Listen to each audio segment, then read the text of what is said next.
नमस्ते दोस्तों, आप सभी का हार्दिक स्वागत है मेरे नए YouTube चैनल में। यहाँ आपको हर बार मिलेगा कुछ नया, कुछ खास और ढेर सारी कहानियाँ। तो जुड़े रहिए मेरे साथ और चलिए शुरू करते हैं आज का सफ़र।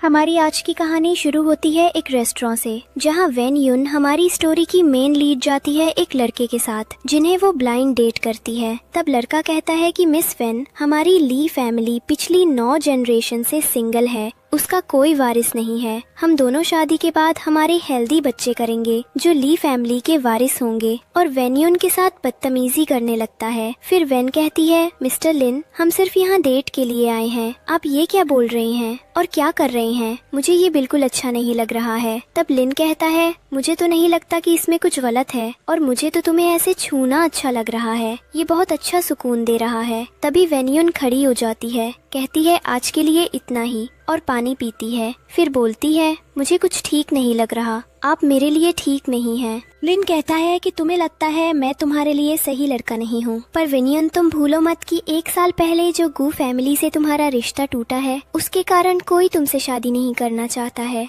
और तुम्हें तो मेरा एहसानमंद होना चाहिए कि मैं खुद अपनी मर्जी से तुम्हारे साथ शादी के लिए तैयार हूँ, वरना कोई तुमसे शादी करना पसंद नहीं करता। तभी विनियन कहती है, जाना है मुझे यहाँ से। वो निकलती है ही कि उसे चक्कर आने लगते हैं। और फिर लिन कहता है, मैंने तुम्हारे पानी में कुछ मिला दिया था। और फिर उसे गलत तरह से छूने लगता है और कहता है कि हमारी शादी नहीं हो सकती। कोई बात नहीं, पर हम दोनों एक रात के लिए पति पत्नी के जैसे रात तो बिता ही सकते हैं। तभी विनियन कहती है, जाने दो, मुझे छोड़ दो, जाने दो। फिर लिन विनियन को रूम में लेकर जाता है और वहाँ उसके साथ गलत हरकत करने लगता है और वो नशे में ठीक से बोल नहीं पा रही थी। फिर भी वो कहती है, जाने दो, मुझे छोड़ दो। तभी वहाँ कमरे के अंदर एक आदमी आ जाता है जो किसी से भाग रहा होता है, इसलिए अनजाने में छुपने के लिए उसी कमरे में आता है जहाँ लिन वेन्युन के साथ गलत हरकत कर रहा था। फिर वो लड़का आता है और वेन्युन को बचाता है और लिन को रूम से बाहर निकाल देता है। फिर नशे की हालत में ही वेन्युन उस लड़के को थैंक यू कहती है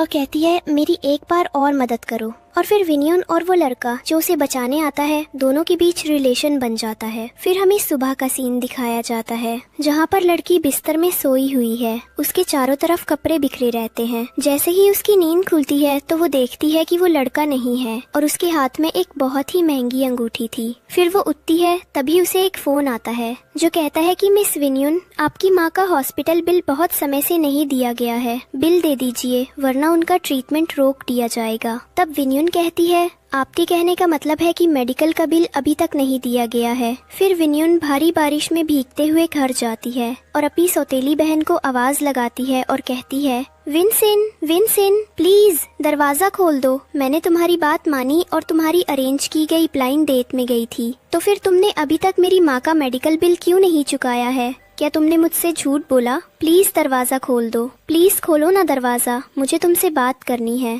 तभी दरवाजा खुलता है और वेन्युन की बहन वेनचिन कहती है कि मुझे सब पता है कि तुमने मिस्टर लिन के साथ क्या किया है, और फिर भी तुम यहाँ मुंह उठाकर पैसे मांगने चली आई, तुम्हें शर्म नहीं आई? तुम्हारे पापा ने तुम्हारी माँ को बहुत समय पहले ही तलाक दे दिया था। तुम्हें और वो आधी मरी हुई पुरिया औरत को बहुत सालों पहले ही वेन फैमिली और घर से निकाल दिया जा चुका है। तो तुम कुत्ते की तरह ऐसे मुंह मारना छोड़ दो, चली जाओ यहाँ से, जाओ, हमसे कोई उम्मीद मत रखना और हमें तुम्हारी तरफ फैमिली मेंबर्स की जरूरत नहीं है।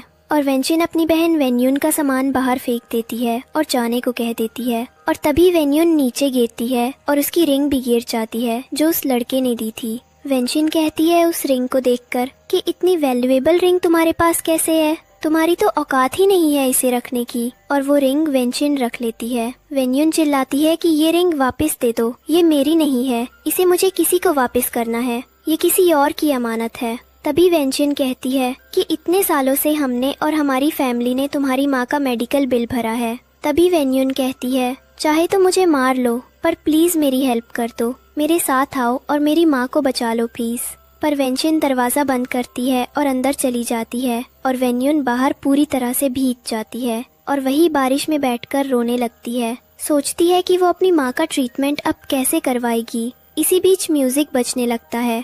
एक बड़ी सी गाड़ी से एक बहुत ही हैंडसम लड़का बाहर आता है और वुनियन को उठाकर अपने साथ लेके जाता है। इस लड़के का नाम गु नानचन था, जो गु ग्रुप के सीईओ थे। वो उसे अपने घर लेके आते हैं। दूसरे दिन का सीन दिखाया जाता है जहाँ वुनयुन गु नानचन के घर में सो रही है। तभी गु नानचन अपने असिस्टेंट आसेन से कहता है, क्या ये वही लड़की है जिसे दादाजी ने मेरी शादी के लिए चुना है? उसी समय गु नानचन के ग्रैंडपा युअन का कॉल आता है और गु नानचन कहता है कि ग्रैंडपा अभी मेरा शादी का कोई प्लान नहीं है। तभी युअन कहते हैं, इस बार ग्रैंडपा ने तुम्हारे लिए जो लड़की पसंद की है वो तुम्हें बहुत पसंद आएगी और तुम्हें उसके साथ अच्छा लगेगा। फिर ग्रैंडपा कहते हैं कि मेरे पास कुछ साल और बचे हैं, क्या तुम अपने ग्रैंडपा की आखिरी विश पूरी नहीं करोगे? मैं सिर्फ तुम्हारी शादी का सर्टिफिकेट देखना चाहता हूँ, प्लीज मेरी आखिरी विश पूरी कर दो नानचन। तभी गु नानचन का असिस्टेंट आसेन हॉस्पिटल की कुछ फोटोज देखता है और कहता है कि ग्रैंडपा की नर्स वेन्यून है। तब गु नानचन कहता है, तुम सच कह रहे हो कि हॉस्पिटल में जो नर्स ग्रैंडपा की देखभाल करती है वो वेन्यून ही है?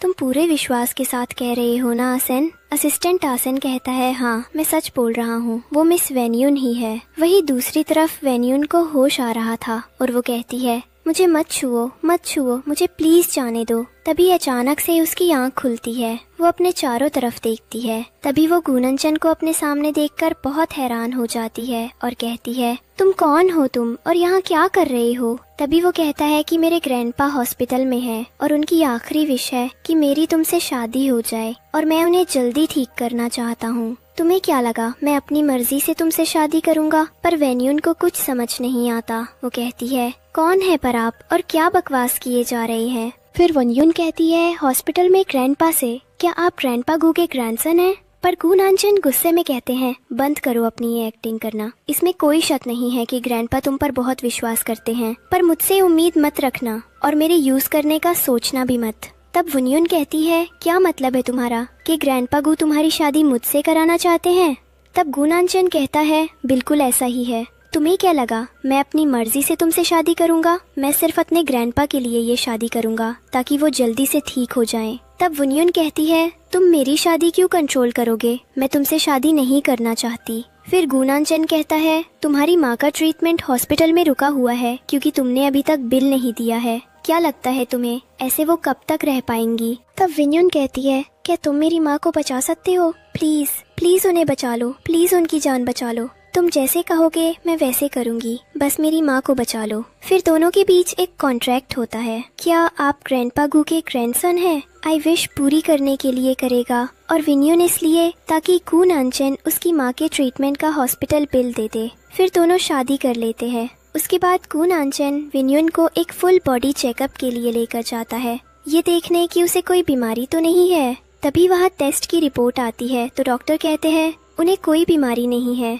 बस इन्हें थोड़ी स्टमक पेन की प्रॉब्लम है क्योंकि इन्होंने अभी अभी किसी के साथ सेक्स किया है। ये सुनकर गु नानचन को बहुत गुस्सा आता है। वो गुस्से में वुनयुन को बहुत बुरा कहता है और उसके साथ जबरदस्ती करने की कोशिश करता है और कहता है, तुम घर से बाहर नहीं निकल सकती। गु नानचन वुनयुन को अपनी नौकरानी बना देता है, जो दिन भर सिर्फ घर का काम करेगी और रहेगी भी नौकरानी की तरह क्योंकि उसकी हरकतें भी वैसी ही है, और वहाँ से चला जाता है। इसके बाद वुनयुन गु नानचन के असिस्टेंट से पूछती है, ये घर वापस कब तक आते हैं? तो असिस्टेंट आसेन कहता है, सर 7 PM तक वापस आ जाते हैं। फिर वुनयुन सोचती है कि इसी बीच उसे पार्ट टाइम जॉब करनी होगी पैसे कमाने के लिए। दूसरे दिन वुनयुन ग्रैंडपा युअन के यहाँ उनकी देखभाल करने जाती है। वो उन्हें कंबल उड़ा रही होती है और कॉलर के पास की बटन खोल रही होती है, ये सोचकर कि कहीं उन्हें सांस लेने में प्रॉब्लम ना हो। पर तभी वहाँ गु नानचन आ जाते हैं और वुनयुन को बाहर ले जाकर कहते हैं, तुम यहाँ क्या कर रही हो? मैंने तुम्हें घर से बाहर जाने से मना किया था।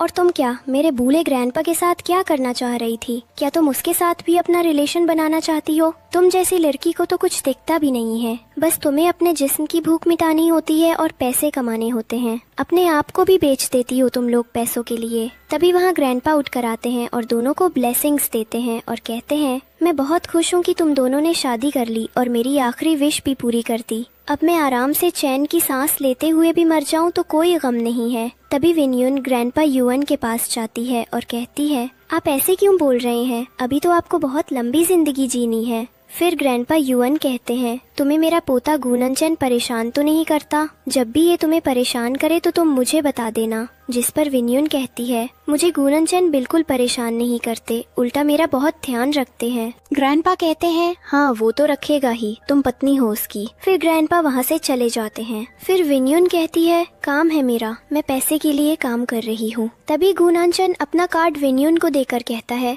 ये लो, जहाँ चाहो जितने चाहो पैसे यूज कर लेना, पर यहाँ मत आना और कोई काम करने की जरूरत नहीं है। ये बात विन्यून की सौतेली बहन विनशिन देख लेती है और वो जाकर कार्ड विन्यून से छीन लेती है और एक शॉप में जाकर अपना सारा कर्ज चुकाने लगती है और कहती है, ये मेरे होने वाले पति गुननचन का कार्ड है और तुम उसके साथ क्या कह रही थी। विनशिन की शादी गुननचन से पहले से ही तय हो जाती है। फिर वहाँ विन्यून कहती है, प्लीज मुझे कार्ड दे दो। उधर गुननचन गाड़ी में बैठ यही सोच रहे थे कि पहले तो विन्यून कार्ड लेने से ही मना कर रही थी और अब इतनी महंगी शॉपिंग कर रही है। फिर विन्यून कहती है, ये मेरा नहीं है, पर विनशिन उसे धक्का दे देती है। तभी वहाँ गुननचन का असिस्टेंट आ जाता है और कहता है, गुननचन अपनी वाइफ के साथ एक मीटिंग करना चाहते हैं। पर विनशिन को लगता है कि गुननचन उसे बुला रहे हैं और वो बाहर जाती है और विन्यून भी बाहर जाती है।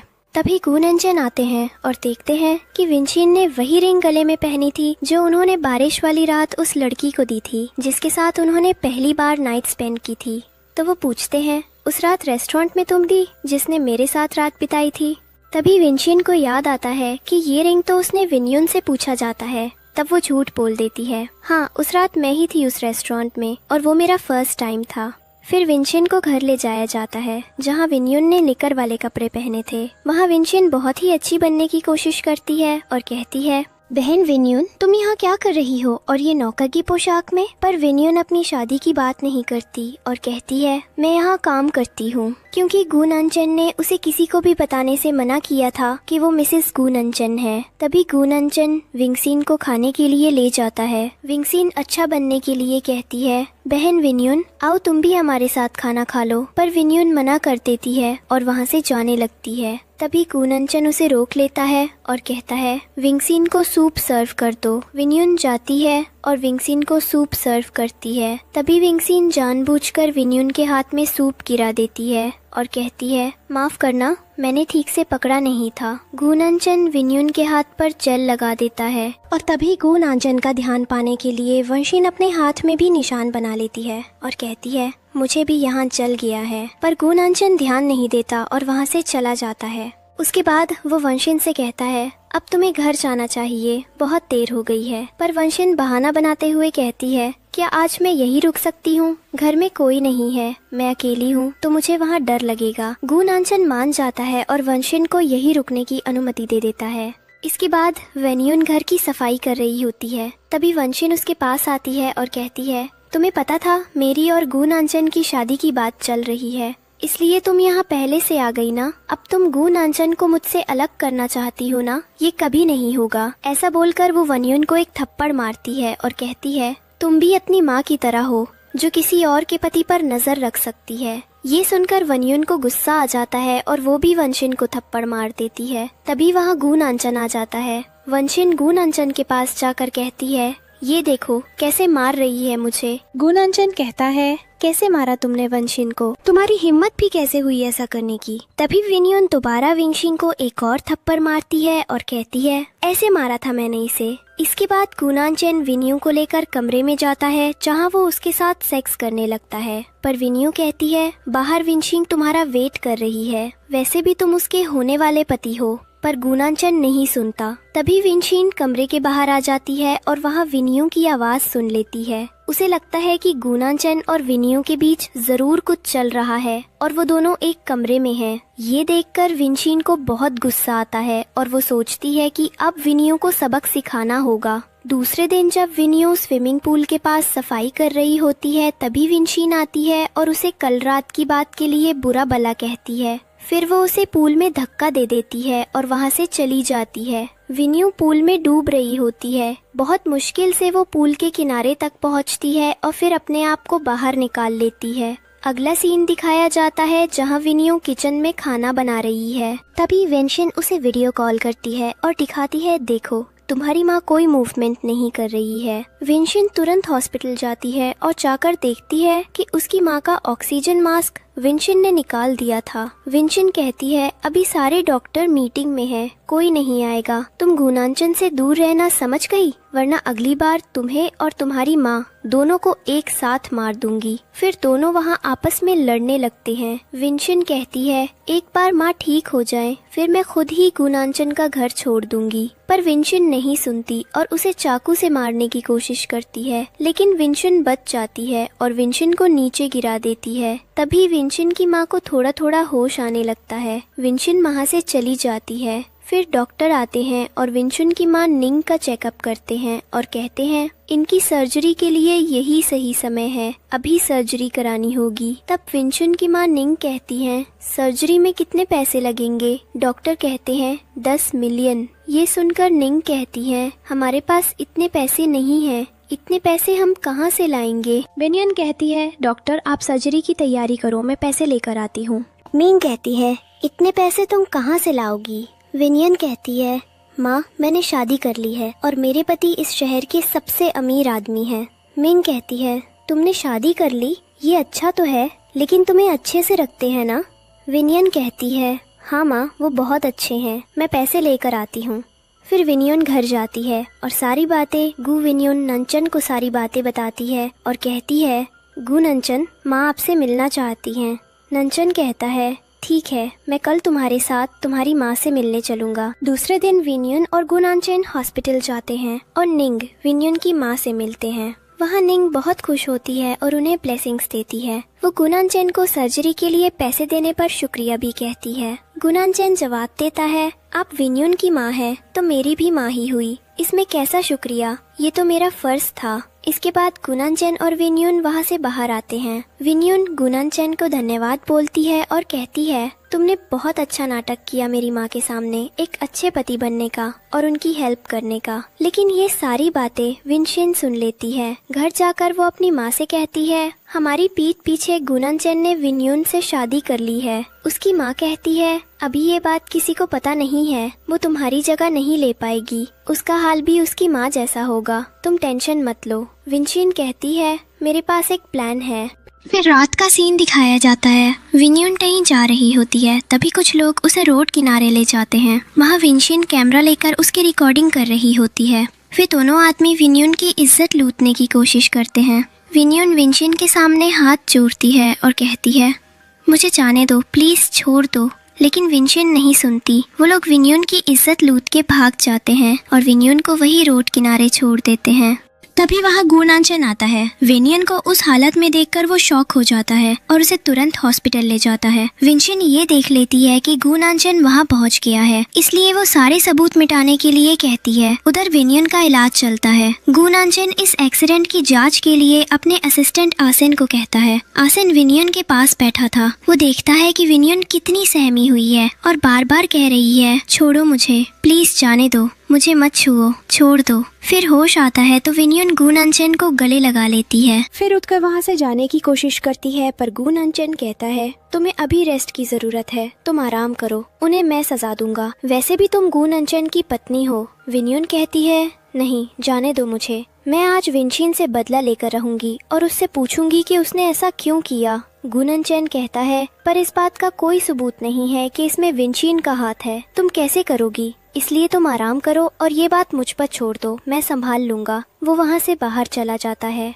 उसी समय विनियन पुलिस कंप्लेंट दर्ज कर देती है कि उसके साथ दुष्कर्म हुआ है और उसके पीछे विंशिन का हाथ है। फिर असिस्टेंट आसिन आकर गुणांचन को बताता है उस पूरे एरिया में ऐसा कोई प्रूफ नहीं मिला जिससे ये साबित हो जाए कि मैडम विनियन के साथ दुष्कर्म हुआ है और उसके पीछे विंशिन का हाथ है। ये सुनकर गुणांचन को फिर लगता है विनियन ऐसी हालत में भी झूठ कैसे बोल सकती है। इधर विनियन के पापा और उसकी सौतेली माँ विंडल हॉस्पिटल में आते हैं। वेंगशिन की माँ विंडल विनियन को थप्पड़ मारती है और कहती है तुम्हारी हिम्मत कैसे हुई मेरी बेटी के नाम की कंप्लेंट करने की। तभी विनियन के पापा मिस्टर वेन कहते हैं ये तो घर की बात थी, हम सब एक ही परिवार के हैं, बैठकर भी बात कर सकते थे। विनियन कहती है आपको आज याद आ रहा है कि हम आपके फैमिली का हिस्सा हैं, इतने समय से आपको याद क्यों नहीं आया। तभी वेंगशिन की माँ विंडल विनियन को धक्का दे देती है और वो नीचे गिर जाती है। तभी वहाँ गुनांचन आ जाता है और कहता है, आपकी हिम्मत कैसे हुई मेरी वाइफ को धक्का देने की?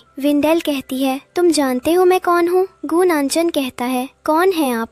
विंडेल जवाब देती है, वैन ग्रुप के प्रेसिडेंट की वाइफ हूँ मैं, और तुम कौन हो इसका साथ देने वाले? तभी वेन्यून के पापा कहते हैं, गुनांचन आप यहाँ। फिर वो दोनों वहाँ से चले जाते हैं। इसके बाद गुनांचन को विंगशिन का कॉल आता है। वो कहती है, मुझे बचा लो। गुनांचन वेन्यून से कहता है, मैंने तुम्हें पुलिस कंप्लेंट के लिए मना किया था, फिर तुमने क्यों की? कंप्लेंट वापस लो। वेन्यून कहती है, मैं केस वापस नहीं लूंगी। इस पर गुनांचन कहता है, अगर तुमने ऐसा नहीं किया तो मैं तुम्हारी माँ का ट्रीटमेंट रुकवा दूंगा। ये सुनकर वेन्यून अपना केस वापस ले लेती है और विंगशिन छूट जाती है। इसके बाद वेन्यून को हॉस्पिटल से कॉल आता है कि उसकी माँ ने सर्जरी से मना कर दिया था और सुसाइड करने की कोशिश की है, जिसके लिए उन्हें ब्लड चाहिए O- बॉटल, जो हॉस्पिटल में नहीं है, और अगर ब्लड नहीं मिला तो निंग की जान चली जाएगी। तभी वेन्यून कहती है कि मेरे पापा का ब्लड ग्रुप O- है, मैं अभी उन्हें लेकर आती हूँ। वेन्यून अपने पापा के घर जाती है, जहाँ वो विंगशिन और उसकी माँ विंडेल को बात करते हुए सुनती है कि वेन्यून की माँ को विंगशिन ने सब कुछ बता दिया था कि उसकी और गू की शादी सिर्फ एक कॉन्ट्रैक्ट है और वो उस घर में नौकरानी की तरह रहती है, और ये जो पैसे वो सर्जरी के लिए ले रही है उसके लिए उसे गुनांचन की हर बात मानी होगी, उसके साथ रात भी बितानी होगी, और हमने पापा को भी बिजनेस ट्रिप के लिए भेज दिया है, तो अब विन्यून की माँ के लिए ब्लड नहीं मिलेगा, इसलिए विन्यून की माँ ने सुसाइड कर लिया। ये सब विन्यून बाहर खड़ी होकर सुन रही होती है कि उसके पास हॉस्पिटल से कॉल आता है कि उसकी माँ नहीं रही। वो वहीं बैठकर जा पहुँचती है और रोने लगती है। तभी विंगशिन को आवाज आती है और वो बाहर आकर देखती है और कहती है, तुम यहाँ क्या लेने आई हो? तुम्हें तो हॉस्पिटल में होना चाहिए था अपनी माँ की लाश लेने के लिए। तब विन्यून को बहुत गुस्सा आता है और वो विंगशिन को मारने लग जाती है। उसे विंगशिन की माँ विंडेल बताने की कोशिश करती है, पर विन्यून विंगशिन को मारते ही जाती है। तभी वहाँ गुनांचन आ जाता है और विन्यून को धक्का देकर हटा देता है और विन्यून को नीचे गिरा देता है और फिर उसे लड़के से मारने लगता है। उसके बाद विन्यून के हाथ में अपने पैसे रख देता है और तब तक विन्यून बेहोश हो जाती है। विन्यून को हॉस्पिटल लेकर जाते हैं। विंगशिन ऐसे दिखाती है जैसे उसे विन्यून ने बहुत मारा हो, और फिर गुनांचन को विन्यून से बचाने के लिए थैंक यू कहती है। हॉस्पिटल में विन्यून भर्ती रहती है। तभी गुनांचन जाकर डॉक्टर से कहता है, क्या विन्यून की माँ निंग की सर्जरी पूरी हो गई? डॉक्टर कहते हैं उनकी तो डेथ हो गई है, उन्होंने सुसाइड कर लिया था। ये सुन के गुनांचन को शॉक लगता है कि ये कैसे हुआ। तभी वेन्यून को होश आता है और दूसरे दिन हम देखते हैं कि वेन्यून अपनी माँ निंग की फोटो पर फूल और माला चढ़ा रही थी। वहाँ गुनांचन भी आते हैं और माला डालते हैं। तभी वेन्यून उन्हें रोकती है और कहती है, तुम इसे लायक नहीं हो, तुम मेरी माँ निंग के हत्यारों का साथ दे रहे हो। तब गुनांचन कहता है, तुम्हारी माँ निंग ने सुसाइड किया है। फिर इस पर वेन्यून कहती है, मेरी माँ ने सुसाइड किया क्योंकि उन्हें सब पता चल गया था हमारे रिश्ते के बारे में, जो उन्हें सब विंगशिन ने बताया है, और मैं बदला लेकर रहूंगी और ये कभी नहीं भूलूंगी। इसके कुछ दिन बाद गुनांचन को पता चलता है कि विंगशिन प्रेग्नेंट है और उसके बच्चे को जन्म देने वाली है। तब गुनांचन बहुत खुश होता है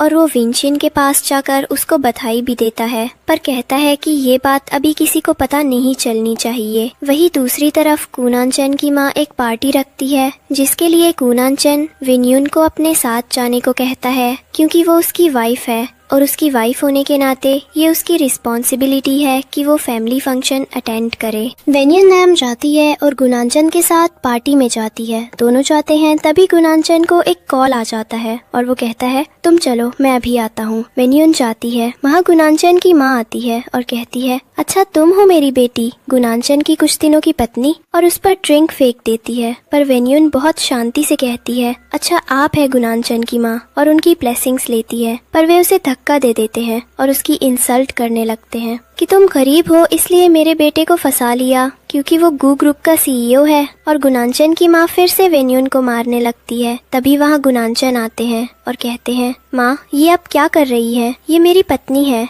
और भूलिए नहीं ये गू फैमिली की बहू है। तब गुनांचन की माँ कहती है, हाँ पर तुम तो अब विंगशिन से शादी करोगे ना, क्योंकि वो तुम्हारे अच्छे की माँ बनने वाली है, तो तुम इसे डिवोर्स दे दोगे। पर फिर गुनांचन वहाँ से बिना कुछ कहे ही वेन्यून को लेकर जाने लगता है। वैशिंग उसके पीछे पीछे भागती है और कहती है, रुक जाओ, अभी तो पार्टी भी शुरू नहीं हुई, रुक जाओ गुनांचन। पर वो कहता है, मैंने कहा था ना ये बात किसी को पता ना चले। तो फिर माँ को कैसे पता चला कि तुम प्रेग्नेंट हो? इस बात पर वेन्यून को भी शौक होता है कि वेनशिंग प्रेग्नेंट है, वो भी गुनांचन के बच्चे की माँ कैसे बन सकती है। पर गुनांचन वेनशिंग को वहाँ से लेके जाता है और फिर वेन्यून कहती है कब देना है डिवोर्स? वेनशिंग तुम्हारे बच्चे की माँ बनने वाली है ना? वैसे तुम्हें तो बेहद अच्छा लगा होगा ना ये सब देख के।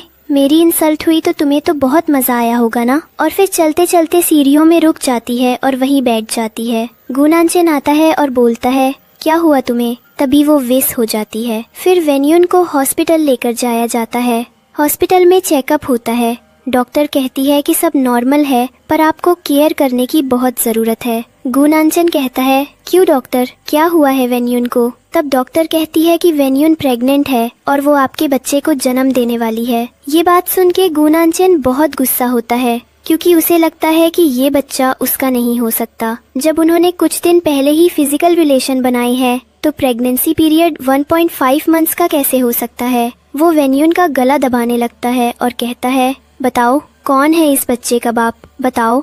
ये बात सुन के गुनांचन बहुत गुस्सा होता है क्योंकि उसे लगता है कि ये बच्चा उसका नहीं हो सकता। जब उन्होंने कुछ दिन पहले ही फिजिकल रिलेशन बनाए हैं तो प्रेगनेंसी पीरियड 1.5 मंथ्स का कैसे हो सकता है? वो वेन्यून का गला दबाने लगता है और कहता है बताओ कौन है इस बच्चे का बाप, मुझे उसका नाम बताओ। वो कुछ नहीं बोलती। तभी गुनांचन कहता है कि ठीक है डॉक्टर, आप अबॉर्शन की डेट बता दीजिए, हमें अबॉर्शन करवाना है। तो डॉक्टर कहती है कि अगर वेन्यून का अबॉर्शन हुआ तो वो फिर कभी माँ नहीं बन पाएगी। पर गुनांचन कहता है मुझे अबॉर्शन करवाना है। पर वेन्यून कहती है नहीं, ये मेरा बच्चा है और मैं अबॉर्शन नहीं कराऊंगी। पर गुनांचन कहता है कि तुम अभी भी कू फैमिली की बहू हो और इस सिटी में हमारी बहुत रिस्पेक्ट है, तो हम नहीं चाहते कि तुम्हारी वजह से कुछ भी ऐसा वैसा हो, तो तुम्हें अबॉर्शन तो कराना ही पड़ेगा। वेन्यून कहती है मुझे अबॉर्शन नहीं कराना है, चाहे तुम कुछ भी कर लो, और कहती है तुम मुझे डिवोर्स दे दो पर मैं इस बच्चे को जन्म दूंगी। गुनांचन कहते हैं कि डिवोर्स चाहिए तुम्हें, मुझे तो ठीक है 10 मिलियन दो, डिवोर्स फीस और ले लो डिवोर्स,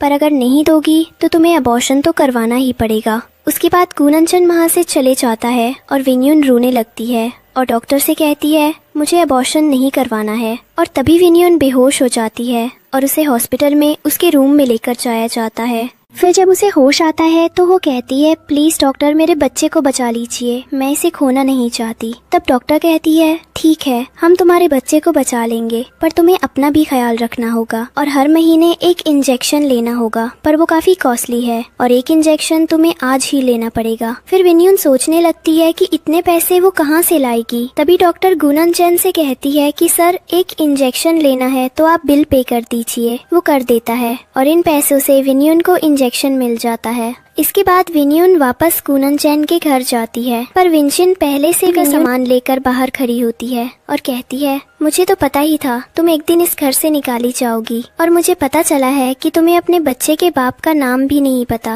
और उसे वहाँ से जाने के लिए कहती है। फिर वेन्यून अपना सामान लेती है और वहाँ से जाने लगती है। तभी गुनांचन अपने असिस्टेंट असेन से कहते हैं कि मुझे पूरी इन्फॉर्मेशन चाहिए कि वेन्यून कहाँ रह रही है और सब ठीक है कि नहीं, क्योंकि वो अभी भी गू फैमिली की बहू है। और गुनांचन वेन्यून से प्यार भी करने लगते थे। इसके बाद वेनशिन गुनांचन के पास आती है और कहती है चलो मेरे साथ डॉक्टर के पास, आज मेरी अपॉइंटमेंट है, आज हमारे बच्चे की तस्वीर देखेंगे हम दोनों सोनोग्राफी में। तभी विंडो से गुनांचन वेन्यून को जाते हुए देखता है और बाहर तक जाता है पर उसे रोकता नहीं। फिर गुनांचन गाड़ी में बैठता है और वेनशिन के साथ डॉक्टर के पास चले जाता है। इसके बाद वेन्यून सू से मिलती है जिससे वो कुछ साल पहले एक एग्जीबिशन में मिली थी। वेन्यून उसे एक रेस्टोरेंट में मिलने बुलाती है क्योंकि सू यालिंग ज्वेलरी ग्रुप के सीईओ हैं जिनके साथ वेन्यून ने पहले भी काम किया था। वेन्यून एक ज्वेलरी डिजाइनर थी, वो उसे काम मांगती है। तब सू उसे काम दे देती है पर उसे अपनी आइडेंटिटी सीक्रेट रखने को कहती है और वेन्यून मान जाती है क्योंकि उसे पैसों की जरूरत थी।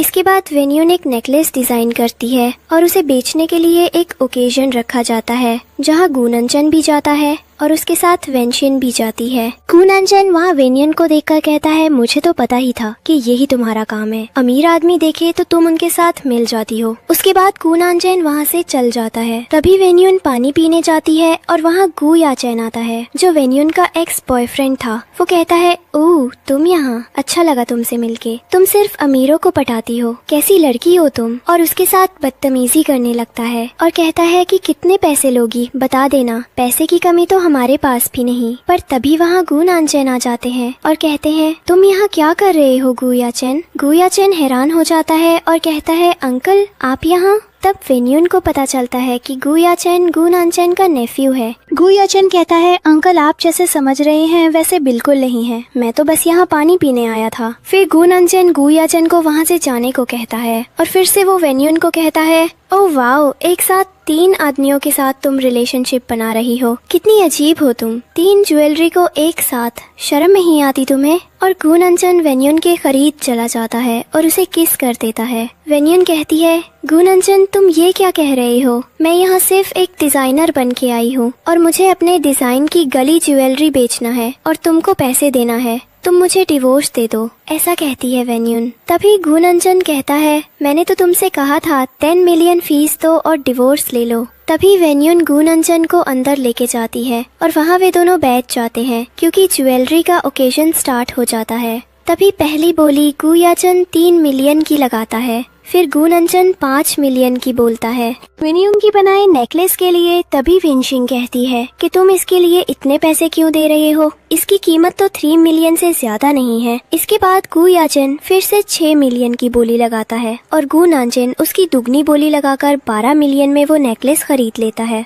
जो वेन्यून ने डिजाइन किया था। शू बहुत खुश होता है कि ज्वेलरी 12 मिलियन में निकी है। तभी ओकेजन के रूल के मुताबिक वेन्यून को नेकलेस लेकर गु नानचेन के रूम में जाने को कहते हैं, पर वेन्यून कहती है ये तो कोई भी कर सकता है। तब ओकेजन के ऑर्गेनाइजर कहते हैं कि ये रूल है, जो डिजाइन करता है वो ही 3 रूम जाता है। तो वेन्यून नेकलेस लेकर गु नानचेन के रूम जाती है और गु नानचेन कहता है, ओह आओ, और उसके साथ बदतमीजी करने लगता है। तब कहती है वेन्यून, ये क्या कर रहे हैं आप गु नानचेन, मैं यहाँ सिर्फ आपको नेकलेस देने आई थी जो आपने 12 मिलियन में खरीदा है। पर गु नानचेन कहता है, ये नेकलेस खरीदने के लिए 12 मिलियन नहीं दिए थे, मैंने तो पैसे तुम्हारे साथ रात बिताने के लिए दिए थे। और उसे बेड में गिरा देता है और उसके साथ गलत हरकत करने लगता है। पर वेन्यून गु नानचेन को धक्का देती है और रूम से बाहर चली जाती है। तभी गु याचेन सुन लेता है कि ये मिसेस गु नानचेन है और जब वेन्यून लिफ्ट के पास जाती है तो कहता है, हमारे साथ भी कुछ समय बिता लो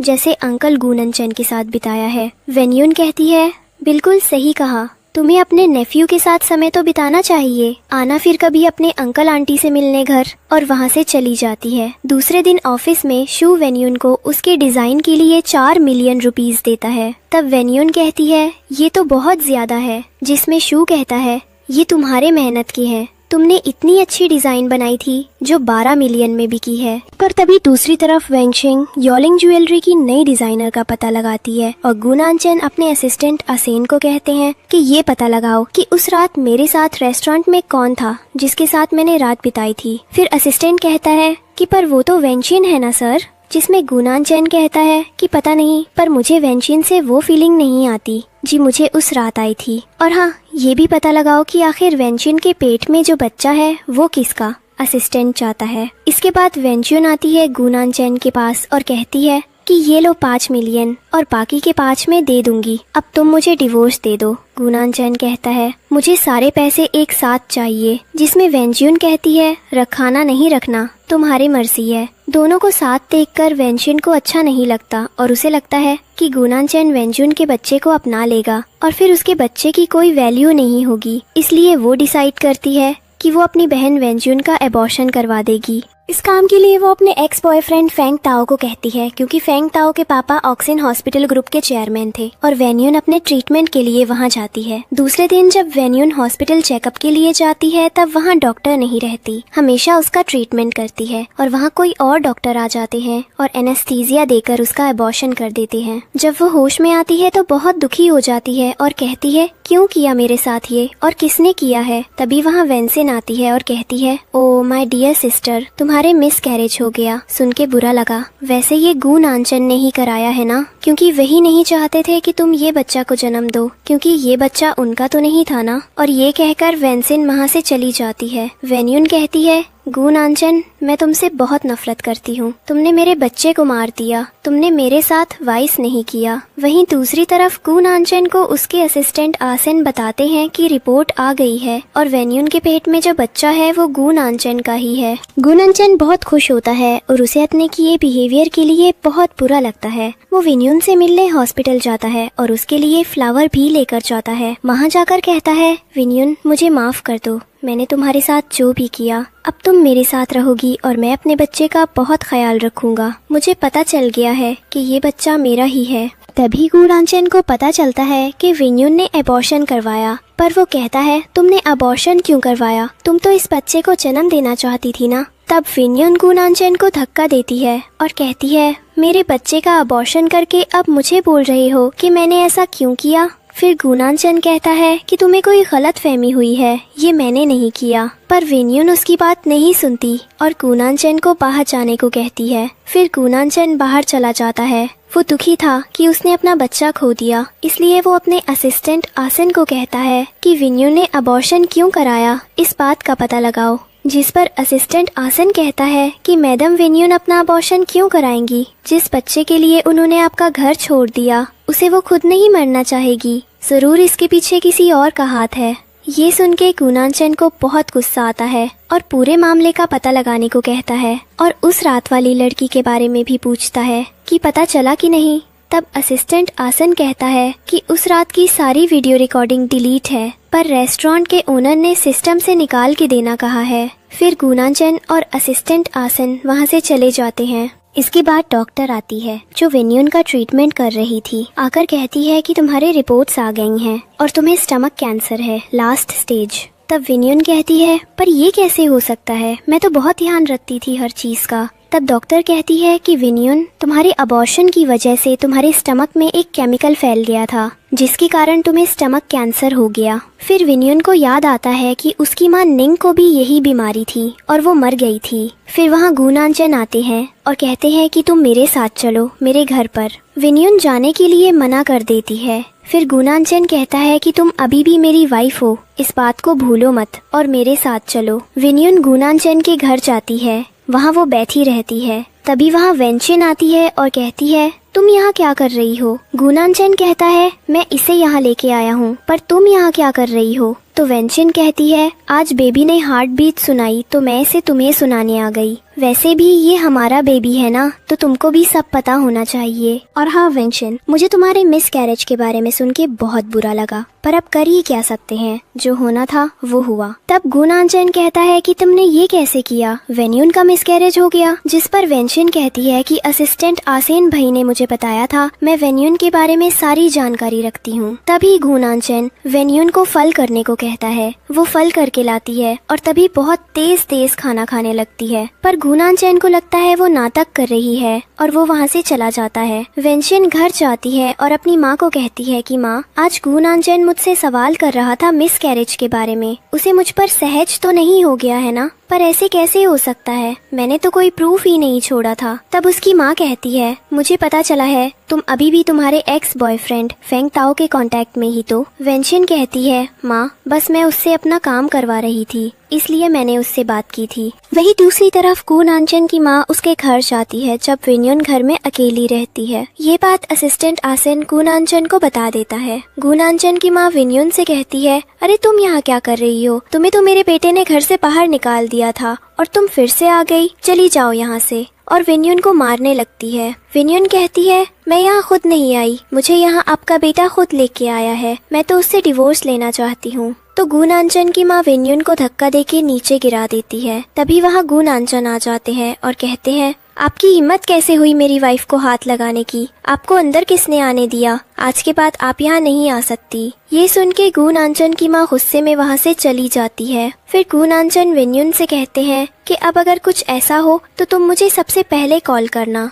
वेन्यून कहती है, मेरे बच्चे का कातिल तो। गुणांचन कहता है, मैं उसी का पता लगा रहा हूँ और बहुत जल्दी वो पकड़ा जाएगा। इसके बाद गु नानचन और विन्यून ग्रैंडपा की बर्थडे पार्टी में जाते हैं। विन्यू ग्रैंडपा को बर्थडे विश करती है और कहती है आपकी उम्र बहुत लंबी हो। ग्रैंडपा कहते हैं तुम खुश हो ना, गु नानचन तुम्हें अच्छे से तो रख रहा है ना, अगर तुम्हें परेशान करे तो मुझे बता देना, और हाँ अगर तुम्हें इस शादी में खुशी ना मिले तो डिवोर्स लेने का मत सोचना। ग्रैंडपा क्या बोलेंगे और वेन्यू को अपना कार्ड दे देते हैं और कहते हैं ये रख लो। ग्रैंडपा कहते हैं अगर तुम दोनों के बीच सब ठीक चल रहा है तो अच्छा, अब ये बताओ कि मुझे मेरा पोर्ट कब दे रही हो। इसमें वेन्यू कहती है ग्रैंडपा अभी तो बहुत टाइम है, पहले हम अपनी शादी को अच्छे से संभालना चाहते हैं। और वेन्यू मनी मन सोचती है कि कैसे बताऊं ग्रैंडपा को कि अब उसके पास टाइम बहुत कम है। तभी वहाँ वेन्यू का बॉस सू आता है ये बताने के लिए कि उसे नया ऑर्डर मिला है तो वेन्यू को डिजाइन्स बनाने हैं, पर गु नानचन मना करता है और कहता है मेरी वाइफ को रेस्ट की जरूरत है, तुम ये किसी से भी करवा लो।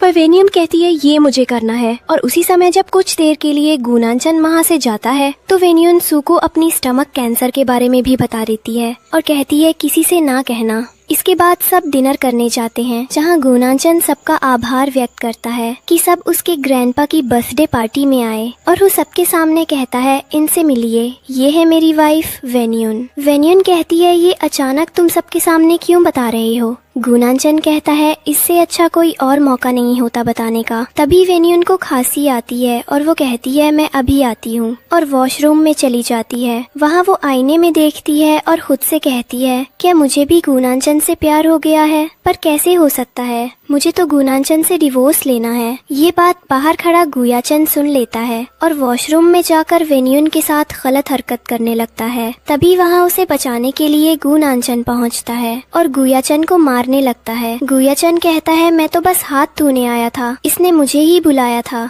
पर गु नानचन उसकी बात नहीं सुनता और अपने असिस्टेंट आसिन से कहता है इसे अभी के अभी साउथ अफ्रीका के प्लेन में भेज दिया जाएगा और ध्यान रखना ये कभी वापस ना आ पाए। वेन्यून कहती है तुमने क्या किया, कहीं इससे गु फैमिली का नाम खराब ना हो जाए। गु नानचन कहता है तुम फिक्र मत करो, गु फैमिली को ऐसे गिर हुए लोगों की जरूरत नहीं है। और फिर वेन्यून को गले लगा लेता है, कहता है मुझे तुमसे प्यार हो गया है, मैं सारी जिंदगी तुम्हारे साथ रहना चाहता हूँ। पर वेन्यून सोचती है कि उसे गु नानचन से दूर जाना ही होगा क्योंकि उसके पास बहुत कम समय है। वो गु नानचन से कहती है मुझे डिवोर्स चाहिए और घर चली जाती है। घर में वेन्यून बेड पर बैठी रहती है। गु नानचन वहाँ आता है और कहता है देखो जो हुआ उसे भूल जाओ और हम एक नई शुरुआत करते हैं, और तुम्हारे ज्वेलरी डिजाइन करने से भी मुझे कोई प्रॉब्लम नहीं है, पर तुम शू की कंपनी में काम मत करो, तुम चाहो तो हमारी कंपनी में ही ज्वेलरी डिजाइन की एक ब्रांच खोल देते हैं। पर वेन्यून कहती है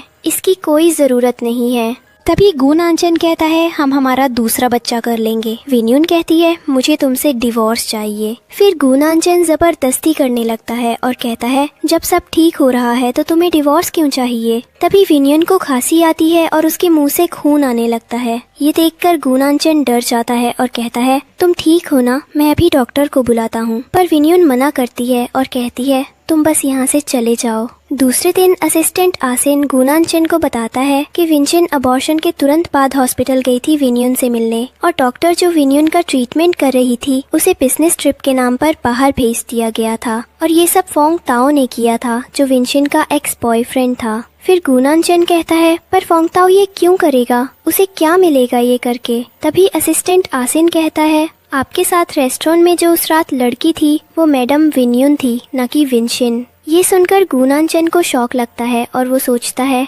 आखिर विंचन ने मुझसे झूठ क्यों बोला।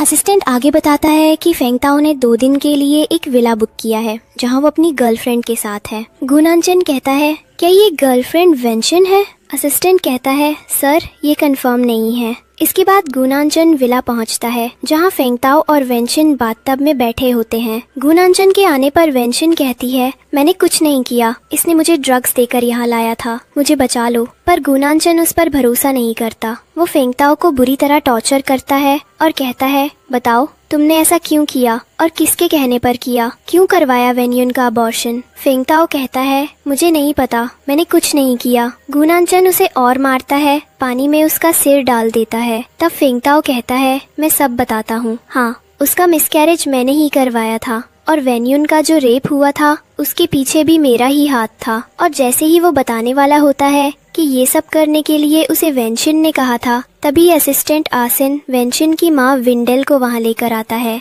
विंडेल कहती है ये सब मैंने किया है, मैंने ही विन्यून का अबॉर्शन करवाया, इसमें मेरी बेटी विंशिन की कोई गलती नहीं है। उसी समय असिस्टेंट असेन बताता है कि विंशिन के पेट में जो बच्चा है वो आपका नहीं है। ये सुनकर गु नानचेन वहाँ से चला जाता है और कहता है अब कभी भी मेरे सामने मत आना विंशिन। दूसरे दिन विन्यून की तबीयत ठीक नहीं थी। गु नानचेन इसका ध्यान रखता है। तभी सू आ जाता है, पर गु नानचेन कहता है ये उसका फैमिली टाइम है, तुम्हें अंदर आने का कोई हक नहीं है।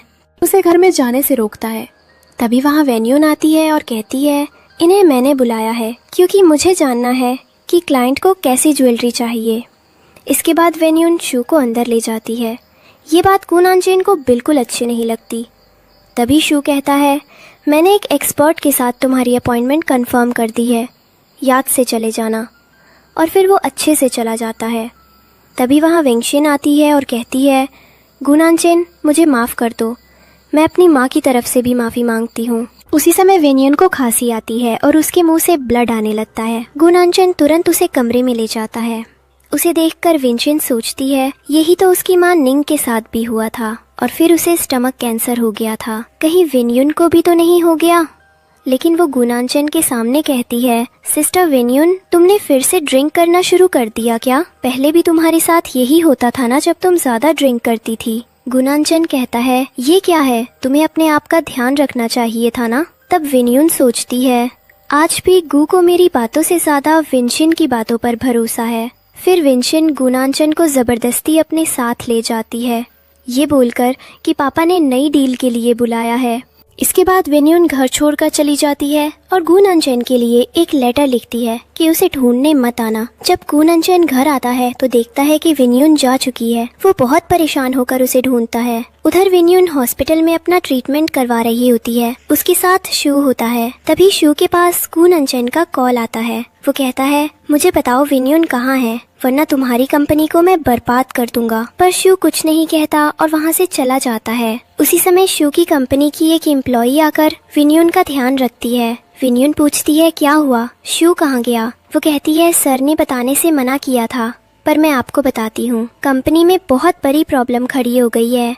सब गलत अफवाहें फैलाई जा रही हैं, उसी को सॉल्व करने गए हैं। वेन्यून उठती है और शू की कंपनी पहुँचती है। वहाँ जाकर देखती है कि सभी एम्प्लॉइज उसे बहुत बुरा व्यवहार करते हैं। कहते हैं अब यहाँ क्या लेने आई हो, क्या कंपनी का दिवाला निकलवाने में खुशी नहीं मिली? सू ने तुम्हारी मदद की थी और तुम्हारे पति गु नानचेन ने क्या किया, उनकी कंपनी की गुडविल गिरा दी। अब कंपनी के साथ साथ हमारी जॉब्स भी खतरे में हैं। वेन्यून सच से सॉरी बोलती है और वहाँ से बाहर चली जाती है। फिर वो गु नानचेन को कॉल करती है और कहती है मुझे तुमसे मिलना है। गु नानचेन वेन्यून से मिलने आता है। वेन्यून कहती है तुमने सू की कंपनी को नुकसान पहुंचाकर बिल्कुल सही नहीं किया और ये लो तुम्हारे 10 मिलियन, अब मुझे डिवोर्स दे दो। तभी उसे फिर खांसी आती है और वो बेहोश हो जाती है। गु नानचेन उसे हॉस्पिटल लेकर जाता है। वहाँ डॉक्टर उसे सच बता देती है, वेन्यून को स्टमक कैंसर है, वो भी लास्ट स्टेज में। गु नानचेन के आंसू निकल आते हैं। वो रोते हुए वेन्यून से माफी मांगता है। तभी वेन्यून को होश आता है। वो कहता है कुछ नहीं होगा तुम्हें, मैं बेस्ट स्पेशलिस्ट से तुम्हारा ट्रीटमेंट करवाऊंगा। अगले दिन वेन्यून को सर्जरी के लिए ले जाया जाता है। गु नानचेन डॉक्टर से कहता है डॉक्टर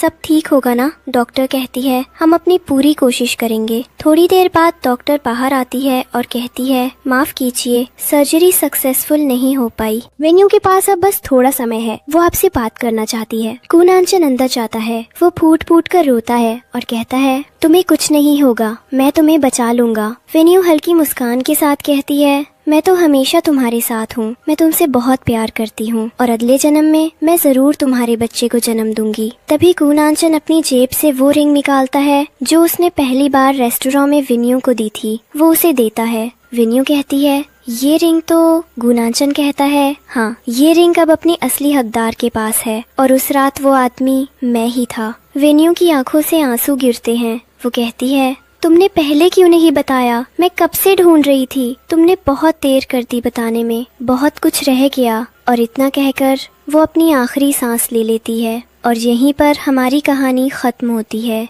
दोस्तों अगर आज की कहानी आपको पसंद आई हो तो प्लीज लाइक एंड सब्सक्राइब जरूर करें। हमसे जुड़े रहें ऐसी ही दिल को छू लेने वाली कहानियाँ देखने के लिए। Thank you.